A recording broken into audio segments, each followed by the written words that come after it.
A los 18 años, fundó la banda más grande del regional mexicano desde un barrio obrero de Apodaca. A los 32, llenó el Estadio Azteca con 100,000 personas que lloraban su nombre. A los 40, perdió el derecho de usar ese nombre durante 14 años seguidos. Hoy tiene más de 60. Sus compañeros originales están muertos, secuestrados o demandándolo en los tribunales. Su nombre es José Guadalupe Esparza, pero el mundo lo conoció simplemente como Lupe Esparza, el alma de Bronco. Y lo que la fama, el dinero y la traición le hicieron a ese grupo fue un crimen que nadie pagó, porque Bronco no se rompió de un solo golpe. Se fue destruyendo por dentro, pieza por pieza, compadre por compadre, hasta que del grupo que revolucionó la música mexicana no quedó casi nada. Y lo peor es que la historia que te contaron no es la historia completa. Esta es la investigación que la industria del regional mexicano enterró durante más de 20 años. Hoy vas a descubrir 4 cosas que cambian todo lo que creías saber sobre el grupo más importante que ha dado Nuevo León. Primero, las declaraciones que Ramiro Delgado hizo frente a los medios con nombres, cifras y fechas. Las palabras de un hombre que estuvo adentro durante 32 años y que llegó al punto en que ya no le importó lo que costaría decirlas. Segundo, el documento legal que firmaron en sus inicios y que les costaría 14 años de su vida, un contrato tan mal negociado que los dejó sin derecho a usar su propio nombre, obligándolos a trabajar bajo otro nombre como si fueran impostores de sí mismos. Tercero, lo que está pasando hoy adentro del grupo, los hijos de Lupe, ocupando los lugares de los hombres que lo construyeron, las demandas millonarias que aún siguen activas y la pregunta que nadie en la industria se atreve a hacer en voz alta. Y cuarto, el testimonio de los hombres que estuvieron en el interior del grupo durante los años más oscuros, los que vieron cómo en febrero de 2012 uno de los fundadores fue secuestrado y asesinado, cómo meses después falleció otro, y cómo todo eso se manejó en silencio, sin explicaciones, sin justicia pública. Te voy a avisar cuando llegue cada una. Si te vas antes del final, te pierdes la parte que la familia Esparza ha intentado enterrar durante más de 2 décadas. Pero antes de contarte cómo se destruyó, necesitas entender cómo nació. Porque el infierno de Bronco no comenzó en un tribunal de Monterrey, ni en una sala de emergencias, ni en una habitación de hotel en Texas. Comenzó mucho antes. Comenzó en un barrio donde nadie esperaba nada de nadie, y donde un muchacho decidió que eso no iba a ser suficiente. Apodaca, Nuevo León. No el Apodaca de hoy, con sus plantas maquiladoras y su aeropuerto internacional. El Apodaca de entonces era otra cosa. Un municipio pobre pegado a Monterrey, con calles de tierra, casas de bloc sin aplanar, familias numerosas apretadas en espacios que no alcanzaban para todos. En ese contexto nace José Guadalupe Esparza. No hay registro de una fecha exacta que circule públicamente, pero los que lo conocieron de joven coinciden en algo. Desde niño, Lupe tenía lo que los demás no tenían. No era el más guapo, ni el más listo. Era el más necio, el más terco, el que cuando se le metía algo en la cabeza, no había manera humana de sacárselo. Su madre era una mujer de las que cargaban la casa sola aunque no estuvieran solas, de las que no se quejaban, de las que hacían rendir lo que había, de las que enseñaban con el ejemplo más que con las palabras. El padre era otra historia. Como en tantas familias de esos barrios, la figura paterna era una presencia intermitente, una sombra que aparecía y desaparecía sin que nadie terminara de entender bien por qué. No hay relatos públicos de abuso, pero tampoco hay relatos de cercanía, de apoyo, de un hombre que le dijera a su hijo: «Te veo, estoy aquí». Esa ausencia deja una marca, siempre la deja, Y en el caso de Lupe, esa marca no se tradujo en tristeza. Se tradujo en el mecanismo que aprenden los hijos que crecen sin ser vistos. Demostrar tanto que sea imposible ignorarlos. Construir algo tan grande que nadie pueda mirar hacia otro lado. Imagínate eso. Un niño en un barrio sin pavimento, con una madre que trabaja de sol a sol y un padre que no está, mirando hacia Monterrey, como quien mira una promesa que no sabe si es para él. La música en el norte de México no era entretenimiento, era identidad. En los barrios de Apodaca, la música norteña sonaba en las cocinas, en los talleres mecánicos, en las quinceañeras, en los velorios. Era el idioma emocional de una región que no necesitaba que nadie del centro le dijera cómo sentir. Lupe lo vio desde joven y entendió algo que muchos tardaron años en comprender, que esa música no era menor, no era provincial, era poderosa, era verdadera.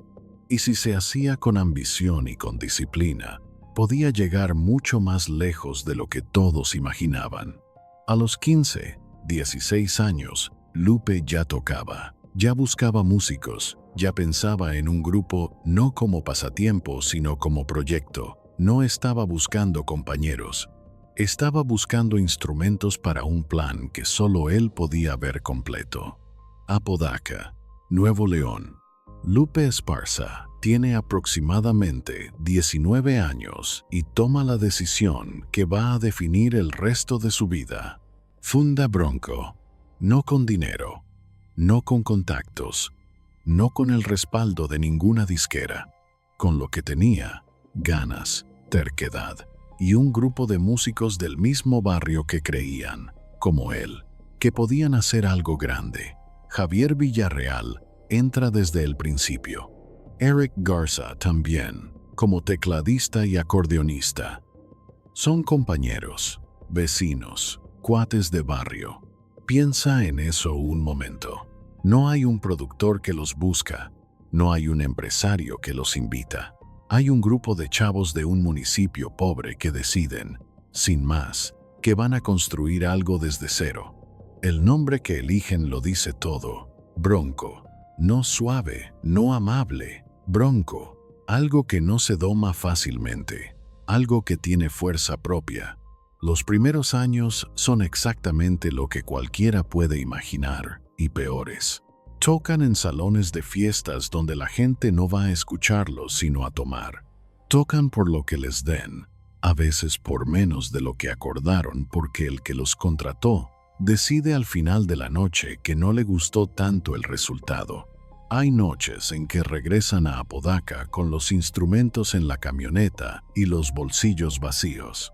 ¿Sabes lo que es quedarte después de tocar a ayudarle al dueño del salón a limpiar las mesas para que te paguen un poco más?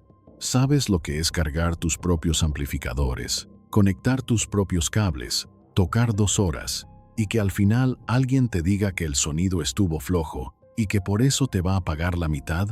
Eso es lo que vivió Bronco en sus primeros años. Sin glamour, sin romanticismo, pero siguieron. Porque Lupe Esparza no estaba aguantando por disciplina. Estaba ejecutando el único patrón que su infancia le había dejado disponible. Seguir adelante aunque nadie te vea, porque detenerte significaría confirmar que tenían razón los que nunca creyeron en ti. En los grupos no hay socios, solo hay dueños, le dijo alguien en esos primeros años.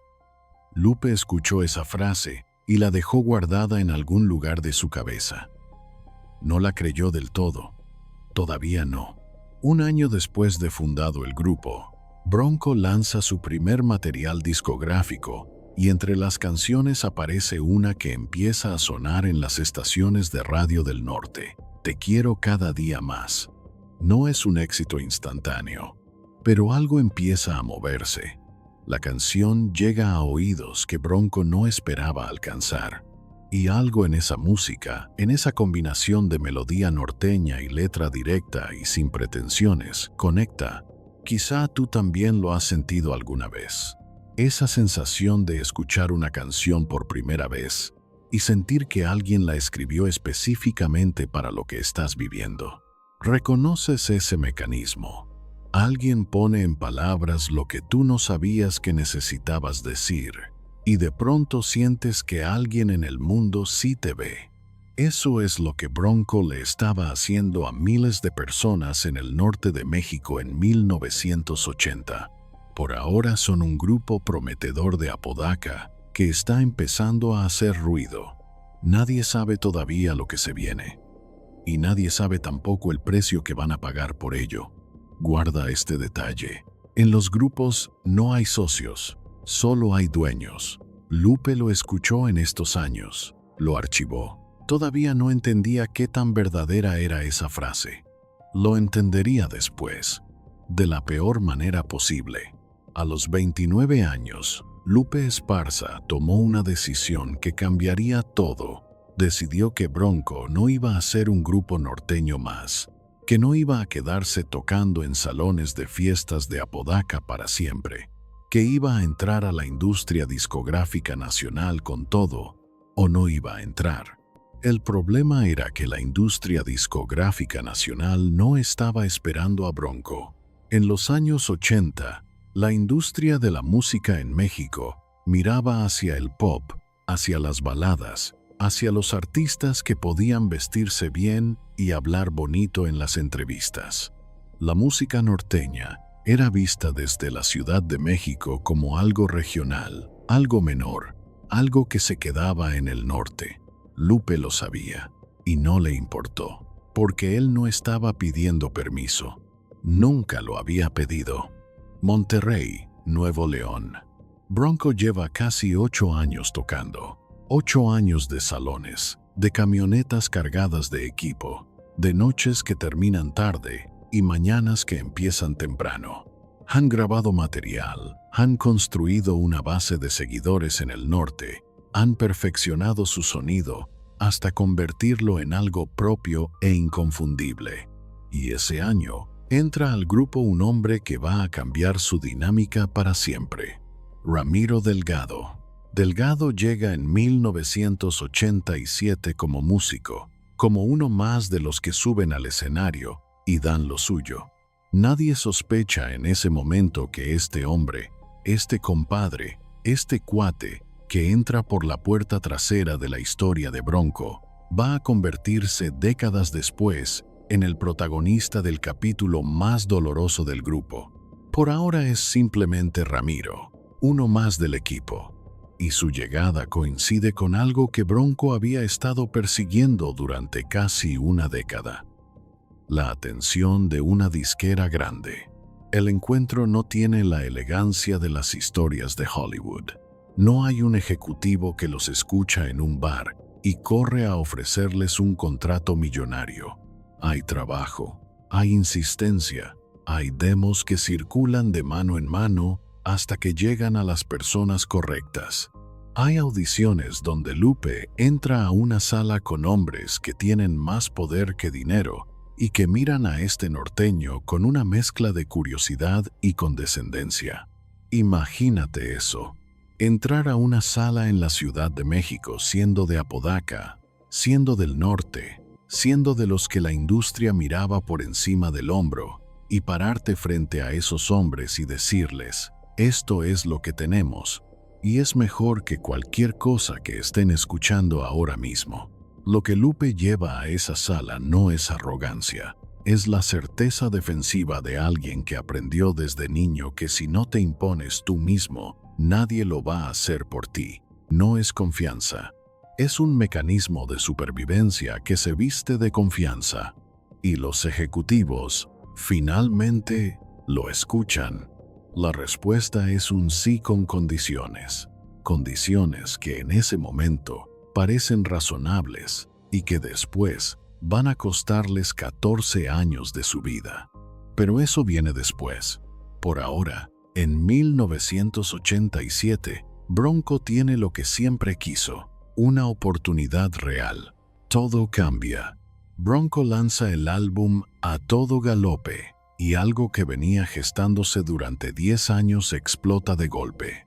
La producción es diferente a todo lo que el grupo había hecho antes.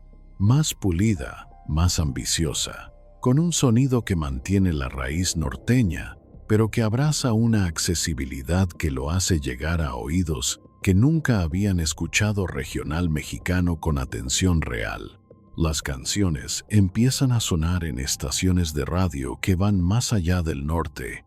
Empiezan a sonar en la Ciudad de México, en Guadalajara, en ciudades del centro y del sur del país que hasta ese momento habían ignorado a Bronco completamente. Y la respuesta no es tibia, es un incendio. Imagínate ese momento. 10 años de trabajo, 10 años de salones y camionetas, y dudas y noches difíciles. Y de repente, el país voltea a verte. De repente tu nombre está en boca de personas que ni saben dónde queda Apodaca. De repente, los mismos ejecutivos que te miraban con condescendencia hace 2 años, te están llamando para hablar de fechas y de giras y de contratos nuevos. En 1989, Bronco deja de ser el grupo prometedor de Apodaca. Se convierte en el grupo más importante del regional mexicano en México. Lo que vino después fue una avalancha. Disco tras disco, la fórmula se refina. No es una fórmula calculada en una sala de juntas. Es algo orgánico, algo que emerge de lo que Lupe Esparza sabe hacer desde siempre. Conectar con la gente que trabaja, que ama, que pierde, que aguanta. Bronco le canta a esa gente en su idioma. Y esa gente responde. Durante los primeros años de la década de los 90, Bronco domina el regional mexicano de una manera que ningún grupo había logrado antes. No es solo popularidad, es presencia total, en radio, en televisión, en las ferias de los estados, en los estadios, en los cassettes que circulan de mano en mano, en los barrios del norte y que después circulan también en los del centro y del sur. Graban 5 discos con Eric Garza en la alineación. 5 producciones que construyen el sonido que el público asociará con Bronco para siempre. El acordeón de Garza, la voz de Lupe, la solidez del conjunto. Una combinación que suena a algo que la gente reconoce como propio. Quizá tú también has conocido a alguien así. Alguien que llega a un punto en que todo lo que toca parece volverse oro. Alguien que no está disfrutando el éxito, que está consumiéndolo, que necesita que siga creciendo porque detenerse activaría algo que aprendió a no sentir. Lupe Esparza en esos años es esa persona. Es la fuerza central de un organismo que funciona porque él lo hace funcionar. Y todos lo saben. Y eso crea una dinámica que parece sana mientras las cosas van bien, que se vuelve explosiva cuando dejan de ir bien. Porque mientras Bronco acumulaba éxitos hacia afuera, adentro se iban acumulando otras cosas. Tensiones sobre el dinero, tensiones sobre quién decide, tensiones sobre quién cobra más y por qué.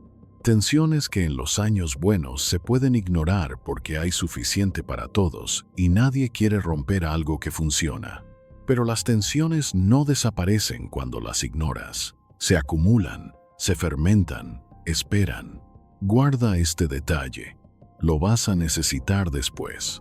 Diciembre de 1997. Ciudad de México. Estadio Azteca. 100,000 personas. 100,000 seres humanos en el estadio más emblemático de México cantando las canciones de un grupo de muchachos de Apodaca que 20 años antes tocaban en salones donde nadie los escuchaba. Piensa en eso un momento, no en Monterrey, no en el norte donde Bronco siempre tuvo su base, en el Estadio Azteca, en el corazón de la Ciudad de México, la ciudad que durante años los ignoró. La ciudad que miraba al norte con distancia y condescendencia. Ese concierto es el concierto de despedida de Bronco, porque en 1996, Lupe Esparza había anunciado algo que nadie esperaba, la separación del grupo. En enero de 1997, se confirmó la gira de despedida. Y el cierre de esa gira, el punto final de la primera era de Bronco, es ese concierto de diciembre de 1997 en el Estadio Azteca. Desde el escenario, Lupe mira a esa masa humana. 20 años desde Apodaca hasta aquí. 20 años desde los salones de fiestas, sin pagar hasta el estadio más grande del país. Lo logró. El problema es lo que decidió hacer con ese logro. Porque mientras el Estadio Azteca rugía con 100,000 voces esa noche de diciembre, adentro del grupo algo ya estaba roto, algo que no se veía desde afuera, algo que Lupe sabía y que los demás también sabían y que nadie había dicho todavía en voz alta. En los grupos no hay socios, solo hay dueños. Lupe había escuchado esa frase por primera vez muchos años atrás. La había guardado. La había dejado ahí, esperando el momento en que la necesitara. Ese momento ya estaba llegando, y lo que vino después fue peor, mucho peor, de lo que cualquiera de los 100,000 que estaban en el Azteca esa noche podría haber imaginado. Atención, porque aquí llega la primera de las 4 cosas que casi nadie se atreve a contar sobre Bronco. Para entenderla, necesitas saber quién era Ramiro Delgado para Bronco en el momento en que decidió hablar. No era un músico de segunda fila. Ramiro había entrado en 1987. Había sobrevivido la separación de 1996. Había sobrevivido los 14 años sin nombre. Había sobrevivido 2012 y todas sus pérdidas. Había estado adentro durante más de 3 décadas. 3 décadas.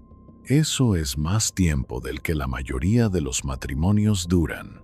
Más tiempo del que la mayoría de las sociedades comerciales sobreviven. Más tiempo del que la mayoría de las amistades resisten cuando el dinero y el poder entran en la ecuación. Ramiro no era un empleado que llegó, hizo su trabajo y se fue. Era parte de la arquitectura del grupo. Era alguien que conocía los números, que conocía los contratos, que conocía la manera en que Bronco funcionaba por dentro porque había estado adentro cuando se tomaban las decisiones. Y eso, exactamente eso, es lo que lo hacía peligroso cuando decidió hablar. Aquí viene lo primero que te prometí. Marzo de 2019, Brownsville, Texas. Bronco tiene una presentación. Algo pasa esa noche entre Lupe Esparza y Ramiro Delgado que no trasciende en todos sus detalles, pero que funciona como detonador. Como la última gota de un vaso que llevaba años llenándose. Un mes después, en abril de 2019, Ramiro Delgado hace algo que en el mundo de la música regional mexicana es prácticamente inédito. Habla en público, habla con su nombre, habla con cifras, habla con fechas, habla con la precisión de alguien que no está enojado, que está liberando lo que acumuló durante demasiado tiempo porque ya no tiene nada que perder al decirlo. Lo que dice es lo siguiente. Primero, que Bronco generaba aproximadamente $1,000,000 por presentación, $1,000,000 por show, en una banda que hacía decenas de shows al año en México y en Estados Unidos. Segundo, que la distribución de ese dinero no era equitativa, que había una diferencia sustancial entre lo que Lupe Esparza recibía y lo que recibían los demás integrantes, que esa diferencia no estaba justificada por ningún acuerdo claro que los músicos hubieran entendido y aceptado libremente. Tercero, que el trato dentro del grupo había cambiado con los años, que Bronco había dejado de ser lo que era en sus orígenes, un grupo de hombres con historia compartida, y se había convertido en algo diferente. Una estructura empresarial donde Lupe Esparza era el centro y los demás eran, en la práctica, empleados. Empleados que cobraban un salario fijo mientras el grupo generaba cifras que ellos no veían. Piensa en eso un momento. 30 años adentro de algo. 30 años subiendo al mismo escenario, tocando las mismas canciones, construyendo noche tras noche la misma magia colectiva. Y después de 30 años confirmar lo que ya sospechabas desde hacía tiempo, pero que habías aprendido a no nombrarlo porque nombrarlo tenía un costo que no estabas listo para pagar. ¿Cómo se llama eso? Ramiro Delgado tenía una palabra para llamarlo, varias palabras, y las dijo todas. El abogado de Ramiro, Javier Navarro, presentó las demandas formalmente el 20 de septiembre de 2019 en Monterrey. Demandas por dinero, demandas por maltrato, demandas por la manera en que Lupe Esparza había administrado el grupo durante años. 30 años de silencio convertidos en documentos legales con nombres y cifras y fechas. En los grupos no hay socios, solo hay dueños. Lupe lo había escuchado décadas atrás. Lo había guardado, lo había aplicado, sin necesidad de planearlo, en la manera en que fue construyendo la estructura interna de Bronco. Una estructura donde él era el centro, donde él tomaba las decisiones, donde él administraba y donde los demás recibían lo que él determinaba que debían recibir. ¿Fue eso una decisión consciente? ¿O fue simplemente el resultado de replicar el único modelo de poder que había aprendido a reconocer? No hay una respuesta simple. Lo que sí hay es un dato concreto. El 5 de enero de 2021, Ramiro Delgado Jr., el hijo de Ramiro que había entrado al grupo como sustituto de su padre, también sale de Bronco. Los Delgado, padre e hijo, fuera. Los Esparza, padre e hijos, adentro. José Adán Esparza y René Esparza, los hijos de Lupe, ocupan ahora los espacios que antes ocupaban los hombres que construyeron el grupo desde cero. Los hombres de Apodaca, los fundadores, los que habían estado ahí cuando no había dinero, ni contratos, ni estadios llenos, reemplazados por los hijos del líder. Quizá tú también has visto esto en algún lugar, en una empresa familiar, en una organización, en cualquier estructura donde una persona acumula suficiente poder durante suficiente tiempo. Llega un momento en que el proyecto colectivo se convierte en extensión de su identidad, en que los que construyeron algo junto a alguien son reemplazados por los que llevan el apellido de ese alguien. No porque sean mejores, sino porque tenerlos cerca es la única manera que ese alguien encontró de no volver a necesitar a nadie más. No es necesariamente un crimen, pero tampoco es lo que los fundadores imaginaron cuando empezaron, y los que quedaron afuera lo saben. Las demandas de Ramiro abrieron algo más que un proceso legal. Abrieron una conversación que la industria del regional mexicano había evitado durante décadas. La conversación sobre quién se queda con el dinero, sobre quién tiene el poder de decidir, sobre qué pasa adentro de los grupos cuando la cámara se apaga y el escenario se desmonta. Y esa conversación lleva directamente a la segunda revelación, la que tiene que ver con un contrato, con 14 años, con el precio que pagas cuando firmas algo que nadie te explicó bien. Lo que vino después fue más antiguo y en cierta forma más profundo. Para entender lo que pasó con el nombre, necesitas entender primero lo que era ese nombre para Bronco. No era una marca, no era un trámite legal, era la condensación de 20 años de trabajo, de noches en salones donde nadie los escuchaba, de camionetas cargadas de equipo en madrugadas sin paga. Era la palabra que 100,000 personas habían gritado en el Estadio Azteca. Ese nombre no era comercial, era identitario, y alguien más lo tenía registrado. Aquí viene lo segundo que te prometí. En sus inicios, cuando Bronco era un grupo joven de Apodaca sin experiencia en la industria discográfica, sin abogados propios, sin nadie que les explicara lo que estaban firmando, suscribieron contratos que en ese momento parecían ser la oportunidad de su vida. Y lo eran. pero tenían un costo que nadie calculó. Uno de esos contratos contenía la cesión de derechos sobre el nombre artístico. En términos simples, el nombre Bronco no les pertenecía a ellos, les pertenecía a quien había registrado ese nombre comercialmente. Y cuando en 2003 intentan reagruparse, se encuentran con que no pueden usar su propio nombre. El nombre no es suyo. Piensa en eso un momento. 20 años construyendo algo, 20 años llenando estadios con ese nombre en los carteles, 20 años siendo Bronco en la mente y en el corazón de millones de personas. Y cuando decides volver, te enteras de que ese nombre que tú creaste, que tú llenaste de historia y de canciones, no te pertenece legalmente. No firmaron ese contrato porque fueran ingenuos. Lo firmaron porque habían aprendido desde sus barrios que cuando alguien con poder te ofrece una oportunidad, no preguntas. Preguntar es arriesgarte a que te la quiten. Y ese aprendizaje, ese mecanismo de supervivencia que les funcionó durante años, fue exactamente lo que la industria usó en su contra.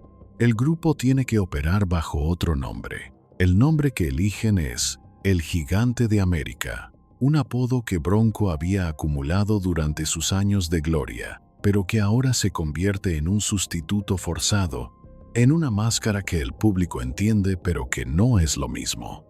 No es lo mismo. 14 años. Desde 2003 hasta 2017, durante 14 años, el grupo que fundó Lupe Esparza en Apodaca en 1979, el grupo que llenó el Estadio Azteca con 100,000 personas en 1997, tiene que trabajar sin su propio nombre. 14 años firmando contratos como El Gigante de América. 14 años explicándole al público que sí, que son ellos, que siguen siendo los mismos, aunque el nombre no sea el mismo. ¿Sabes lo que son 14 años? Es más tiempo del que muchos artistas duran en la industria en total. Es más tiempo del que tarda una generación entera de fans en crecer y tener hijos. Es casi la mitad del tiempo que Bronco había existido hasta ese momento.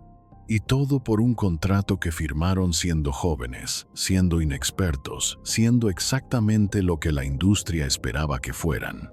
Músicos talentosos que no sabían qué pedir que alguien te explique lo que estás firmando era un derecho, no una señal de debilidad. En los grupos no hay socios, solo hay dueños, pero tampoco hay protección. Tampoco hay nadie que te avise cuando el contrato que estás firmando tiene una trampa que no verás sino años después, cuando ya sea demasiado tarde para retroceder. Quizá tú también has firmado algo sin leerlo bien. Quizá tú también has operado desde ese patrón donde confiar es más seguro que cuestionar, porque cuestionar alguna vez te costó algo que no pudiste recuperar. Quizá tú también has descubierto después, cuando el daño ya estaba hecho, que la confianza no aparece en ningún párrafo de ningún contrato. Si es así, sabes exactamente qué mecanismo activó Bronco durante esos 14 años. Seguir funcionando, seguir subiendo al escenario, seguir siendo lo que eran aunque el nombre que los definía ya no fuera legalmente suyo. Porque parar no era una opción que habían aprendido a considerar. En 2017, finalmente, después de gestiones legales de las que no se conocen todos los detalles públicamente, el grupo recupera el nombre. Bronco vuelve a ser Bronco en los carteles, en los contratos, en los registros, 14 años después. Pero lo que no se recupera en 2017 es todo lo que pasó durante ese tiempo, todo lo que se perdió, todo lo que se rompió. Todo lo que se acumuló mientras el grupo operaba bajo otro nombre y mientras las tensiones internas que venían de mucho antes seguían creciendo sin que nadie las atendiera. Porque mientras Bronco peleaba por recuperar su nombre hacia afuera, adentro del grupo algo mucho más oscuro estaba pasando. Algo que no tiene que ver con contratos ni con registros de marca. Algo que tiene que ver con la muerte. Guarda este detalle. Lo que vino después fue peor. mucho peor. Aquí viene lo tercero que te prometí. Para entender lo que pasó en 2012, necesitas entender primero lo que era Eric Garza para Bronco. No era un músico de reparto. No era un integrante más que subía al escenario y hacía su parte y se iba a casa. Eric Garza era parte del sonido. Era parte de la identidad. Era el hombre que entre 1980 y 1986 había grabado 5 discos con el grupo, 5 producciones que construyeron el universo sonoro que después millones de personas asociarían con Bronco para siempre. Cuando Garza salió del grupo en 1986, lo hizo sin escándalo público, sin declaraciones, sin entrevistas amargas, salió en silencio. Y en silencio siguió su vida, siguió su carrera, siguió siendo el hombre que había tocado el acordeón en algunas de las canciones más importantes del regional mexicano, sin que el gran público supiera bien quién era. No eligió el silencio porque no tuviera nada que decir. Lo eligió porque había aprendido que en ese mundo, en ese ambiente, hablar tiene un precio que no siempre se puede pagar. Eso era lo que Eric Garza había construido. Una vida después de Bronco. Una vida que alguien decidió arrebatarle. Febrero de 2012. Monterrey, Nuevo León. El norte de México vive uno de los periodos más violentos de su historia reciente. La guerra entre cárteles había convertido a ciudades como Monterrey en escenarios de una violencia cotidiana que paralizaba a sus habitantes. Había calles que la gente dejaba de transitar después de cierta hora. Había nombres que nadie pronunciaba en voz alta, porque pronunciarlos en el lugar equivocado podía costar la vida. En ese contexto, en febrero de 2012, Eric Garza es secuestrado. No hay una versión oficial completa de los hechos. Lo que se sabe, lo que trascendió a través de fuentes cercanas al ambiente musical regiomontano, es lo siguiente. Eric Garza fue privado de su libertad y después de que ocurrió el secuestro, fue asesinado. El hombre que había tocado el acordeón en los primeros 5 discos de Bronco. El hombre que había ayudado a construir el sonido que después llenó estadios. El hombre que se había ido en silencio en 1986 y que había seguido su vida sin hacer ruido. Fallecido en Monterrey, en febrero de 2012. Piensa en eso un momento. No estamos hablando de una figura pública. Estamos hablando de un músico que había formado parte de algo grande y que después había regresado a la vida privada. Alguien que no tenía por qué estar en el radar de nadie que quisiera hacerle daño. Y sin embargo, la noticia circuló en los medios de Monterrey con la discreción característica de esa época. Una nota breve, un nombre, una fecha y el silencio que en el norte de México en 2012 significaba que había cosas que era mejor no investigar demasiado. Bronco no emitió ningún comunicado público, no hubo declaraciones, no hubo homenaje oficial del grupo al hombre que había sido parte de su historia durante 6 años. Silencio. Ese silencio no fue cobardía. Fue el único mecanismo disponible en un contexto donde hablar en voz alta sobre ciertas cosas no era valentía, era un destino. Under tie two warns. Pero febrero de 2012 no fue el único golpe que ese año le dio a Bronco, porque 7 meses después, el 30 de septiembre de 2012, falleció José Luis Villarreal, Choche, el hermano de Javier Villarreal, uno de los fundadores del grupo, uno de los hombres que había estado ahí desde el principio, desde Apodaca, desde antes de que existiera cualquier contrato o cualquier estadio azteca. La causa fue cirrosis hepática. Tenía 55 años. La cirrosis no acaba de un día para el otro. Se instala en silencio durante años hasta que ya no hay manera de negociar con ella. Una enfermedad que a veces es consecuencia de decisiones Y a veces es consecuencia de lo que la vida le hace a un hombre que aprendió desde joven que cargar solo es la única forma de cargar que existe. 2 muertes en 2012. Eric Garza en febrero. Choche en septiembre. Y ese mismo año, Javier Villarreal, el hermano de Choche, uno de los fundadores originales, sale de Bronco. 3 golpes en un mismo año. Quizá tú también has tenido un año así. Un año donde las pérdidas no te dan tiempo de procesar ninguna antes de que llegue la siguiente. Y al final, reconoces ese patrón, que seguir funcionando no es fortaleza. Es el único mecanismo que conoces cuando todo se rompe al mismo tiempo. 2012 fue ese año para Bronco.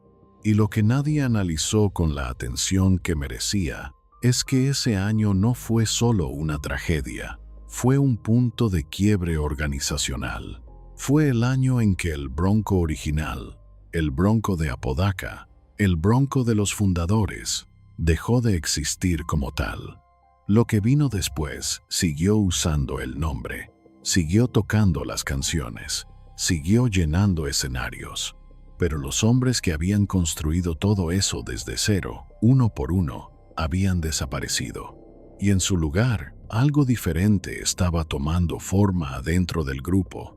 La cuarta revelación, la última, la que tiene que ver con lo que Bronco es hoy. Si has llegado hasta aquí, esto es para ti, porque lo que te voy a contar ahora no es historia, no es algo que pasó hace 20 años y que ya está resuelto y archivado. Es algo que está pasando ahora mismo. Es algo que cualquiera que compre un boleto para ver a Bronco hoy necesitaría saber antes de comprarlo. Es la pregunta que nadie hace en voz alta. ¿Sigue existiendo Bronco? No como nombre. El nombre ya lo recuperaron en 2017. Ya está en los carteles, ya aparece en las plataformas de streaming, ya figura en los contratos de los escenarios donde tocan. El nombre existe. La pregunta es otra. ¿Sigue existiendo el grupo? Aquí viene lo cuarto que te prometí. Hagamos el recuento de lo que hay hoy adentro de Bronco. Eric Garza, miembro original, acordeonista de los primeros 5 discos, fallecido en febrero de 2012. José Luis Villarreal, el Choche, miembro fundador, partió el 30 de septiembre de 2012. Javier Villarreal, miembro fundador, uno de los hombres originales de Apodaca, fuera del grupo desde 2012. Ramiro Delgado, integrante desde 1987, 32 años adentro del grupo, fuera desde abril de 2019, con demandas activas en los tribunales de Monterrey.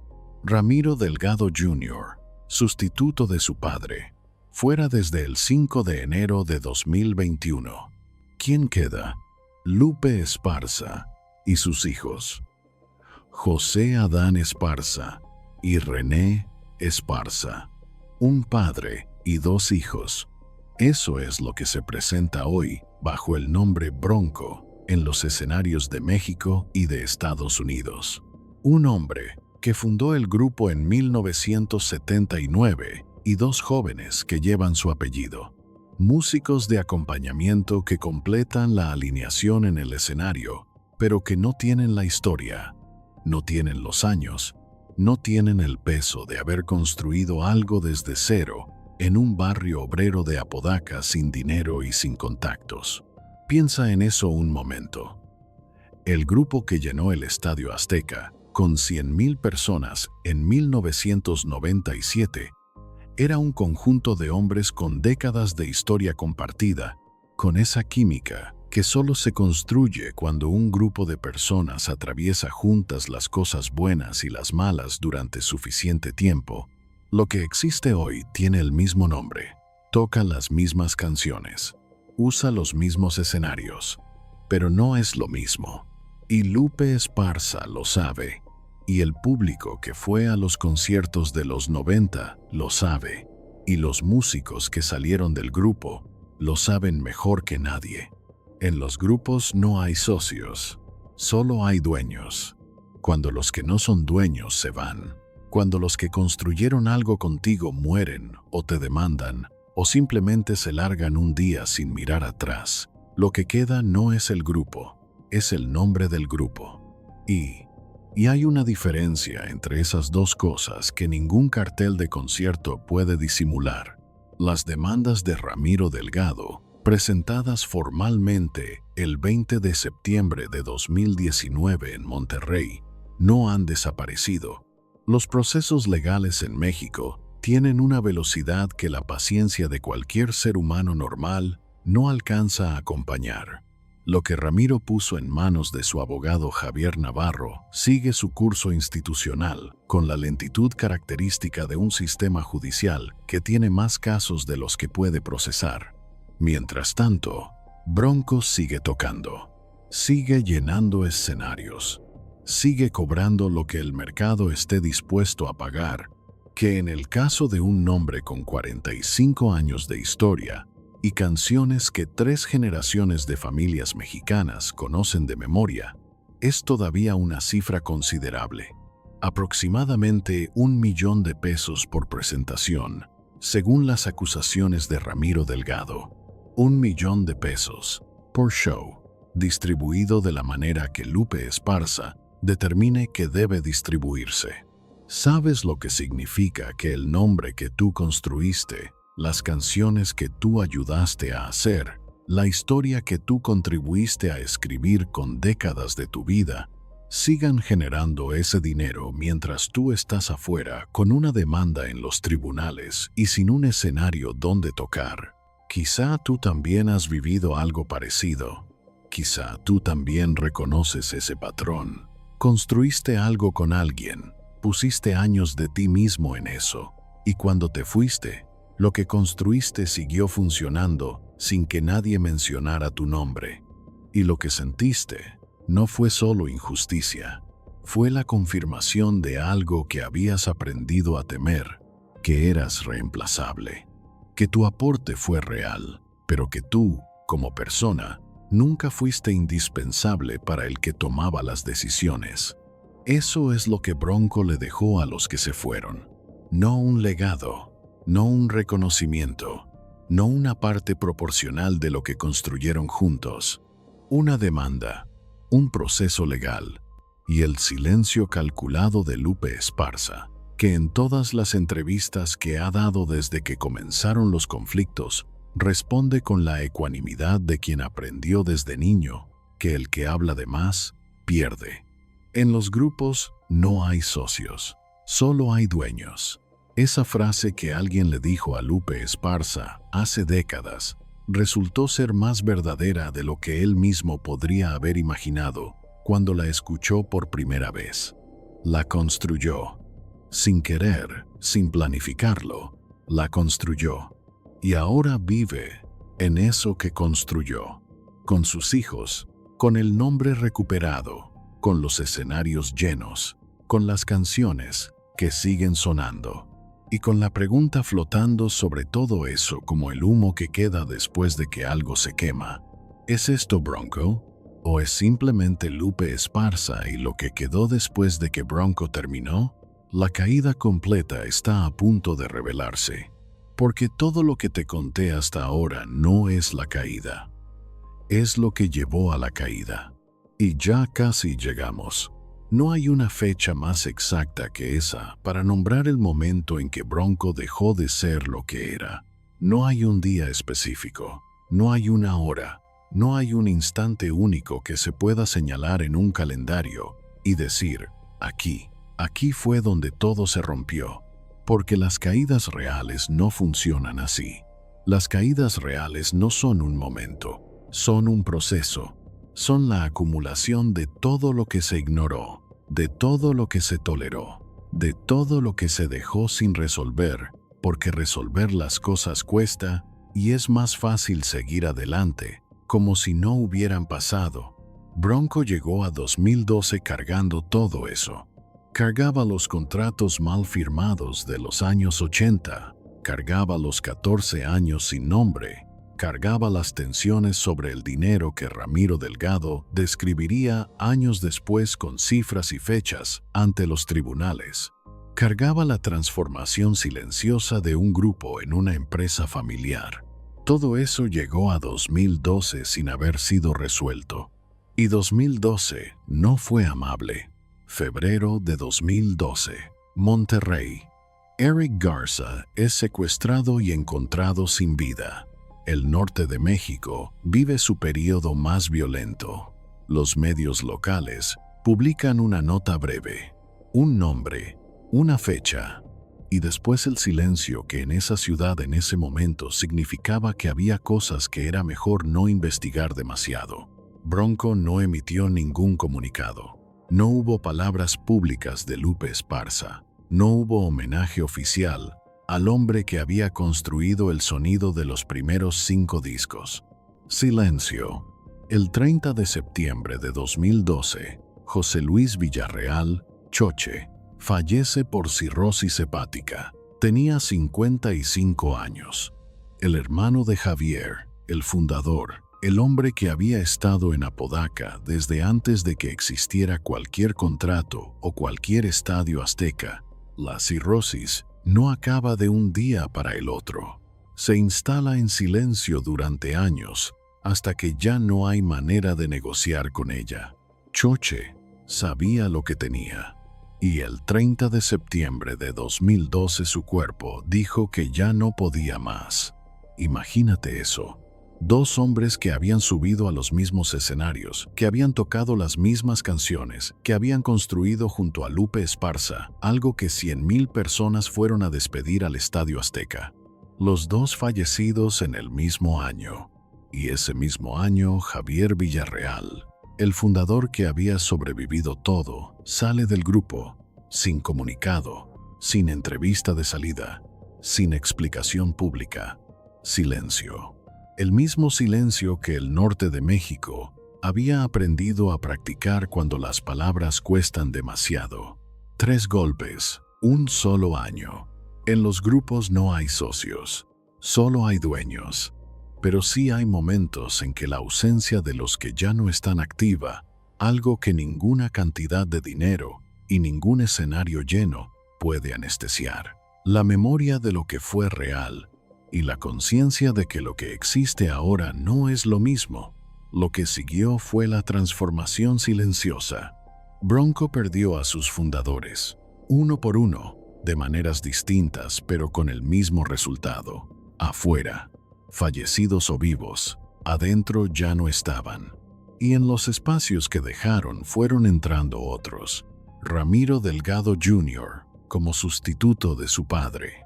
José Adán Esparza y René Esparza, ocupando roles cada vez más centrales. Lo que Bronco perdió en esos años no se puede medir solo en nombres y fechas. Perdió su historia compartida.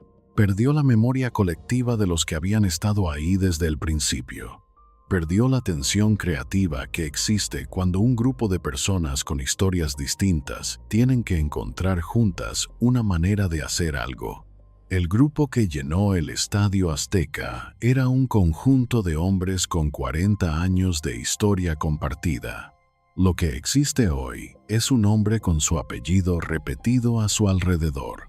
¿Sabes lo que es construir algo durante décadas con otras personas y ver cómo esas personas van desapareciendo una por una hasta que un día miras a tu alrededor y los únicos que quedan son los que llevan tu mismo apellido? ¿Sabes lo que dice eso sobre el patrón que se fue instalando sin que nadie lo nombrara, hasta que ya era demasiado tarde para llamarlo de otra manera? Hoy, mientras escuchas esta historia, Lupe Esparza tiene más de 60 años. Ha sobrevivido todo lo que Bronco ha sobrevivido. Los contratos mal firmados, los 14 años sin nombre, las partidas de 2012, las demandas de Ramiro Delgado, la salida de los fundadores. Vive en Monterrey, trabaja, sigue subiendo a los escenarios. Sus hijos están con él. Las demandas de Ramiro Delgado siguen su proceso en los tribunales de Nuevo León, con la lentitud que caracteriza al sistema judicial mexicano. Y Bronco, o lo que hoy se llama Bronco, sigue existiendo.